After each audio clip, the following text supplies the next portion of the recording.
স্বাগতম তোমাদের প্রিয় চ্যানেল অধ্যয়ন শুরু করার আগে বইটি খুলে রাখুন আর আমার সাথে পড়তে থাকুন। আমাদের এই ছোট্ট চ্যানেলটি সাবস্ক্রাইব করতে ভুলবেন না। চলুন শুরু করি। Chapter 12, Second Phase of Revolutionary Terrorist Movement after 1922.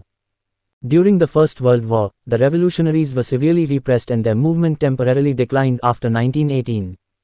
However, in late 1919 and early 1920, most of them were released under general amnesty as the government wanted to create an atmosphere of compromise for reception of Montagu-Chelmsford reforms. The reforms were rejected by the Congress and the non-cooperation movement was launched under Gandhi. At this juncture, Gandhi, along with C.R. Das, met many revolutionary terrorist leaders and requested them to join the non-violent struggle or at least to suspend violent terrorist movement for some time. Consequently, many of these leaders attended the Nagpur session of the INC and joined the Congress. Jugantar Party also supported Gandhi in the non-cooperation movement.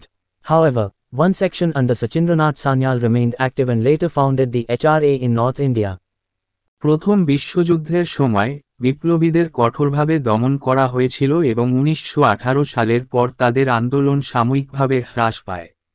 তবে 1919 সালের শেষের দিকে এবং 1920 সালের প্রথম দিকে তাদের বেশিরভাগকে সাধারণ ক্ষমার অধীনে মুক্তি দেওয়া হয়েছিল কারণ সরকার মন্টাগুকে অভ্যর্থনার জন্য একটি সমঝোতার পরিবেশ তৈরি করতে চেয়েছিল।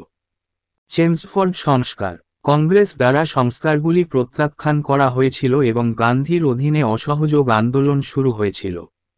এই মুহূর্তে গান্ধী C.R. দাসের সাথে অনেক বিপ্লবী সন্ত্রাসী নেতার সাথে দেখা করেন এবং তাদের অহিংস সংগ্রামে যোগ দিতে বা অন্তত কিছু সময়ের জন্য সহিংস সন্ত্রাসী আন্দোলন স্থগিত করার জন্য অনুরোধ করেন।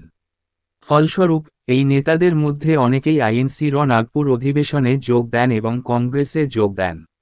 যুগান্তর পার্টিও অসহযোগ আন্দোলনে গান্ধীকে সমর্থন করেছিল। তবে শচীন্দ্রনাথ সান্যালের অধীনে একটি বিভাগ সক্রিয় ছিল এবং পরে উত্তর ভারতে HRA প্রতিষ্ঠা করেছিল। But this union was only short-lived. The sudden withdrawal of the non-cooperation movement caused much disappointment with Gandhi's leadership and his non-violent struggle. Attracted neither by the parliamentary politics of the Swarajists, nor by the patient constructive work, once again the revolutionaries turned to the cult of the bomb. Old revolutionary leaders revived their organizations, the old Anushilan and Yugantar Samitis reappeared. New ones emerged from the ranks of enthusiastic non-cooperators such as Sukhdev, Bhagwati Charan Vora and Jogesh Chandra Chatterjee. During this phase, the Jugantar group got involved with the Chittagong Armory raid. It was only in September 1938 that the Jugantar group finally merged with the Congress. কিন্তু এই union ছিল শুধুমাত্র স্বল্পস্থায়ী। অসহযোগ আন্দোলনের আকস্মিক প্রত্যাহার গান্ধীর নেতৃত্ব এবং তার অহিংস সংগ্রামের প্রতি অনেক হতাশা সৃষ্টি করেছিল। স্বরাজবাদীদের সংসদীয় রাজনীতি বা ধৈর্যশীল গঠনমূলক কাজের দ্বারা আকৃষ্ট না হয়ে বিপ্লবীরা আবারও বোমার ধর্মের দিকে ঝুঁকে পড়েন। পুরানো বিপ্লবী নেতারা তাদের সংগঠনকে পুনরুজ্জীবিত করেছিলেন, পুরাতন অনুশীলন ও যুগান্তর সমিতি পুনরায় আবির্ভূত হয়। সুখদেব, ভগবতী চরণ ভোহরা এবং যোগেশচন্দ্র চ্যাটার্জির মতো উৎসাহী অসহযোগীদের র্যাঙ্ক থেকে নতুনরা আবির্ভূত হয়েছিল। এই পর্যায়ে যুগান্তর গ্রুপ চট্টগ্রাম অস্ত্রাগার অভিযানের সাথে জড়িত হয়। এটি শুধুমাত্র সেপ্টেম্বর 1938 সালে যুগান্তর গ্রুপ অবশেষে কংগ্রেসের সাথে একীভূত হয়। The revolutionary movement that emerged in India after 1922 developed in two broad strands, one in northern India, Punjab, UP, Bihar and MP, i.e. old central provinces, and the other in Bengal. In both the regions, the revolutionary terrorist movement moved away from individual heroism and religious nationalism to mass-based, secular movement. Both the strands came under the influence of three new social forces. 1922 সালের পর ভারতে যে বিপ্লবী আন্দোলনের উদ্ভব হয়েছিল তা দুটি বিস্তৃত ধারায় বিকশিত হয়েছিল, একটি উত্তর ভারতে পাঞ্জাব, ইউপি, বিহার এবং এমপি, অর্থাৎ পুরানো কেন্দ্রীয় প্রদেশ, এবং অন্যটি বাংলায়। উভয় অঞ্চলেই বিপ্লবী সন্ত্রাসী আন্দোলন ব্যক্তি বিরক্ত এবং ধর্মীয় জাতীয়তাবাদ থেকে গণভিত্তিক, ধর্মনিরপেক্ষ আন্দোলনে চলে গেছে। উভয় স্ট্র্যান্ড তিনটি নতুন সামাজিক শক্তির প্রভাবে এসেছিল। 1 was the influence of militant trade unionism that had emerged after the war. The revolutionaries saw immense potential of the new class of workers and wished to harness it. একটি ছিল জঙ্গি ট্রেড ইউনিয়নবাদের প্রভাব যা যুদ্ধের পরে আবির্ভূত হয়েছিল। বিপ্লবীরা নতুন শ্রেণীর শ্রমিকদের অপার সম্ভাবনা দেখেছিলেন এবং তা কাজে লাগাতে চেয়েছিলেন। 2. They were also inspired by the revolutionary movements in Russia, China, Ireland, Turkey and Egypt, particularly the Russian Revolution, 1917, and the rise of the young Soviet Union. As a result, nearly all revolutionary groups of the time came under the influence of socialist ideas all over the world. Nearly all of them tried to establish contact with the leaders of the Soviet Union and sought their assistance in terms of ideas and materials. তারা Russia, চীন, Ireland, তুরস্ক এবং মিশরের বিপ্লবী আন্দোলন, বিশেষ করে Russian বিপ্লব 1917 এবং তরুণ সোভিয়েত ইউনিয়নের উত্থান দ্বারা অনুপ্রাণিত হয়েছিল। ফলস্বরূপ তৎকালীন প্রায় সমস্ত বিপ্লবী দল সারা বিশ্বে সমাজতান্ত্রিক চিন্তাধারার প্রভাবে এসেছিল।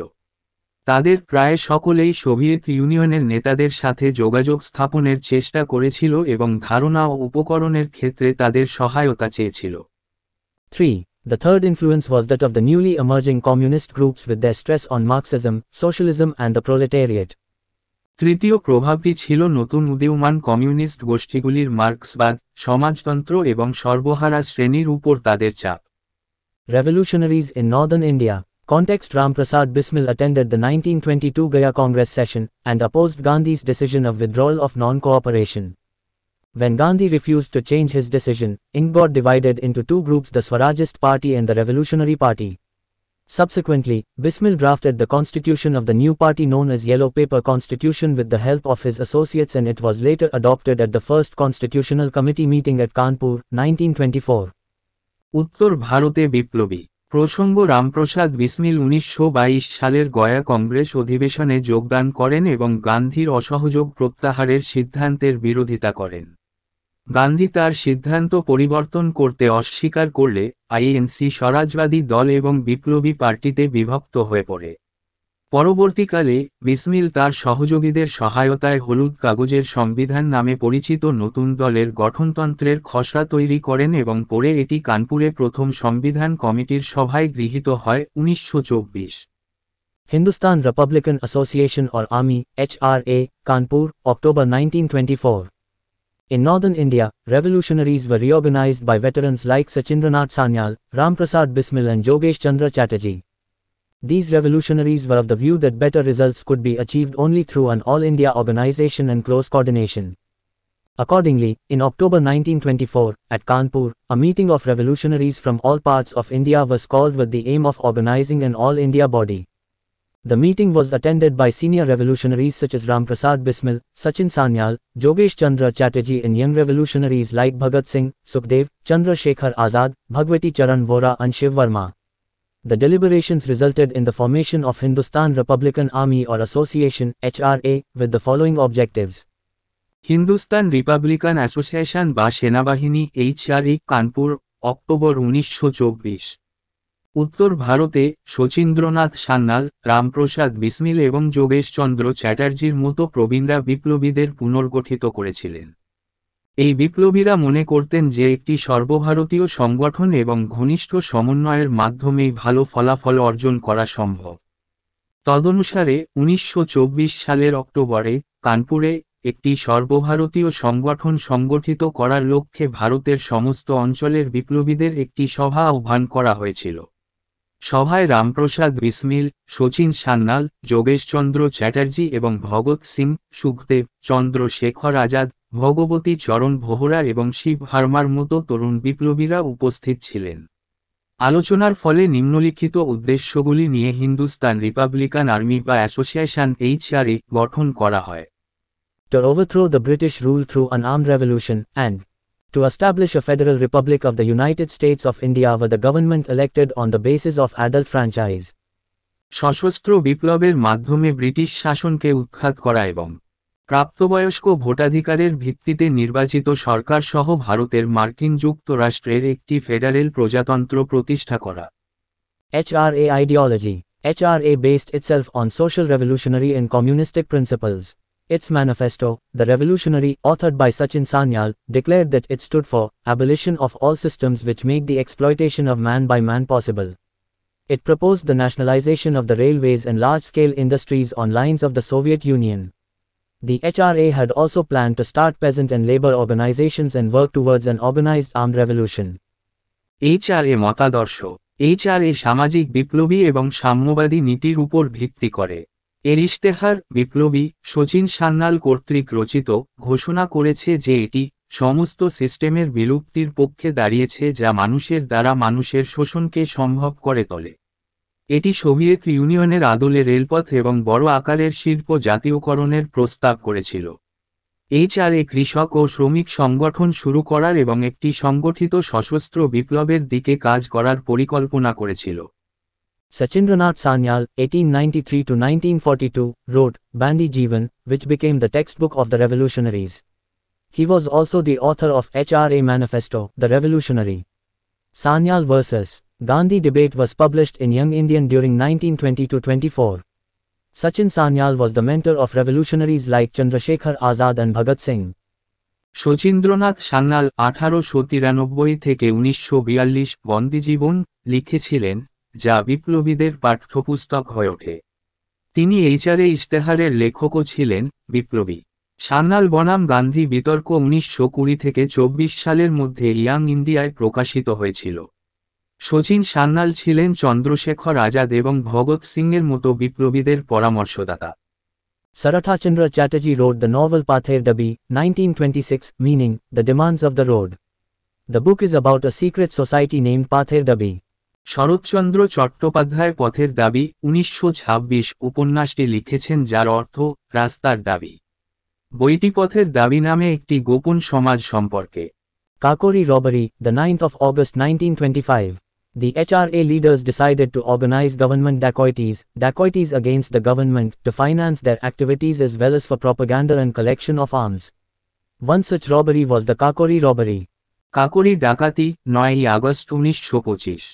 HRA নেতারা তাদের কার্যক্রমের অর্থায়নের পাশাপাশি প্রচার ও অস্ত্র সংগ্রহের জন্য সরকারি ডাকাত, সরকারের বিরুদ্ধে ডাকাত সংগঠিত করার সিদ্ধান্ত নেন।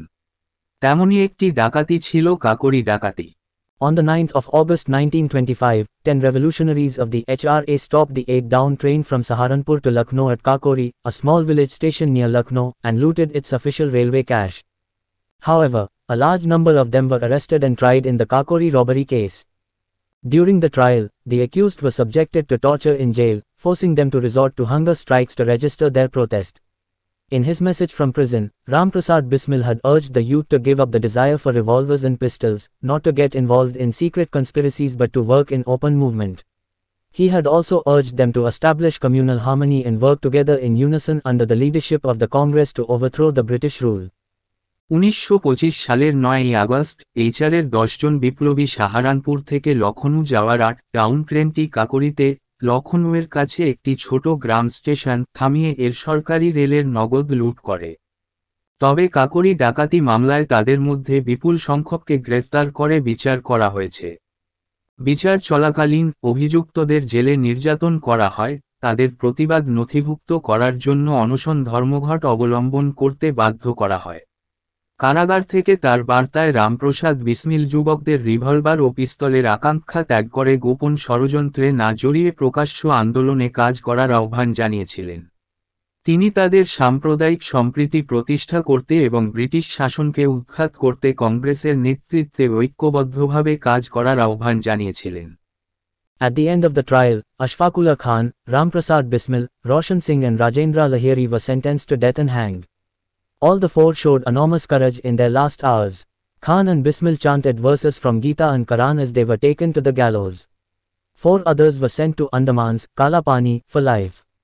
Chandrasekhar Azad was the only HRA leader who succeeded in escaping arrest, and henceforth lived the life of an absconder. বিচার শেষে আশফাকুল্লাহ খান, রামপ্রসাদ বিসমিল, রওশন সিং এবং রাজেন্দ্র লাহিড়িকে মৃত্যুদণ্ড এবং ফাঁসিতে ঝুলানো হয়। চারজনই তাদের শেষ সময়ে প্রচণ্ড সাহস দেখিয়েছিল। ফাঁসির মঞ্চে নিয়ে যাওয়ার সময় খান এবং বিসমিল গীতা ও কোরআনের আয়াত উচ্চারণ করেন। বাকি চারজনকে আন্দামানে, কালাপানি, আজীবনের জন্য পাঠানো হয়েছিল। চন্দ্রশেখর আজাদ একমাত্র HRA নেতা যিনি গ্রেফতার এড়াতে সফল হন এবং এরপর থেকে পলাতক জীবনযাপন করেন। এখানেই এই ভিডিওটি শেষ করলাম। পরবর্তী ভিডিওতে আমরা বাকিটা পড়ব।